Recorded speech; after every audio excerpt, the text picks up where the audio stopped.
What up guys, James here with another video. Alright, so I really quickly wanted to make this quick little video. I'm going to be changing out the radio system on this truck, so I wanted to see what kind of receiver box I was dealing with. So real quick, this whole thing comes apart with two screws.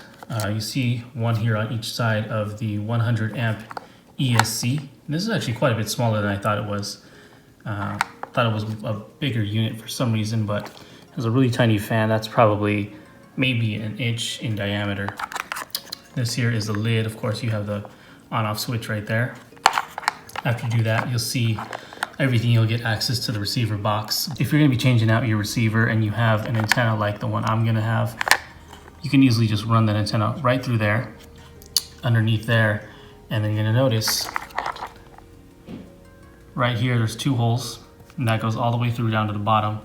So through that second larger hole right here, that's where you would run your antenna out, and then you would just need an antenna tube like this one here. This one is from a Traxxas vehicle, of course. All of my trucks are Traxxas, but that actually fits right here in that large hole.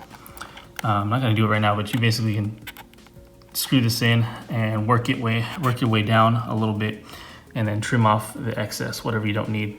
I'm probably only going to do maybe about yay high, maybe about a few inches, just to give myself a little bit of reception. I don't need to go super far with that, but you can do that. And then I'm guessing that smaller hole there is for a lock screw. So I got the entire receiver box out of the truck. So the servo is actually attached to that. I didn't want to take this off, so I just unscrewed that one screw from the bottom. There's a little access port right there, and there's the linkage right there. You can see how it all works.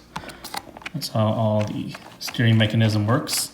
So you're gonna have 1, 2, 3, 4 bolts for this actual box, and then of course this one, there's your servo saver right there. I'm guessing this is just kind of like a spring-loaded type of mechanism. The access point, so you can see that really small hole right there. That is where your antenna is going to get routed through. So right into that hole there, and then you can see on the other side pops out right through the top, and that's where your antenna goes. And then it's probably like a 1mm screw that bolts right into there. So pretty simple stuff. All right guys, so here's the finished product. So I got the brand new receiver right in there. And you can see the gray wire, which is the antenna, that goes right through here, right through the waterproofing gasket. And I routed it right here behind the wiring for the servo, just because it's so close to the spinning part. I wanted to make sure that that was never going to get in the way. So you can see deep down in there, it's actually tethered inside with the servo wiring, and then it goes straight up and into the antenna port. Now you can see here I have this already set up, trimmed it by about half, so that's sitting in there nice and tight. I can put a little set screw in there, but honestly this thing is not really budging, so I'm not really worried about it. But I did kind of eyeball it with this in here, and then with the body on top, the body is not hitting that antenna on the inside, which is cool. That's exactly what I wanted. So that's pretty much it. All that's left to do is to connect, of course, your servo goes to channel 1, and then your ESC is channel 2. And that's pretty much it. I believe the orientation is going to be something like this, to where the black wire is on the right side and the white wire is towards the left, if not mistaken.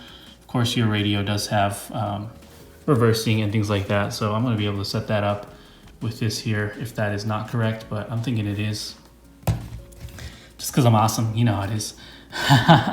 But anyways, that's pretty much it. That's how to replace a receiver inside the receiver box of an Arrma Big Rock Crew Cab, Granite, or Senton. I'm pretty sure they use this exact same receiver box. So all right guys, everything is all set and done. There's the finished product, exactly what I was going for. Just a really stubby antenna, but just enough to get me a little bit extra range for my radio system. Of course, there's my radio receivers inside with this antenna. Again, I'm gonna stress that one more time. Just make sure all your cabling and everything is not interfering with that servo gear down there. Can't really make that out, but there it is on the other side. Just wanna make sure all your wiring is clear of that gear that's spinning down there on the bottom. All right, guys, that is gonna sum up this video.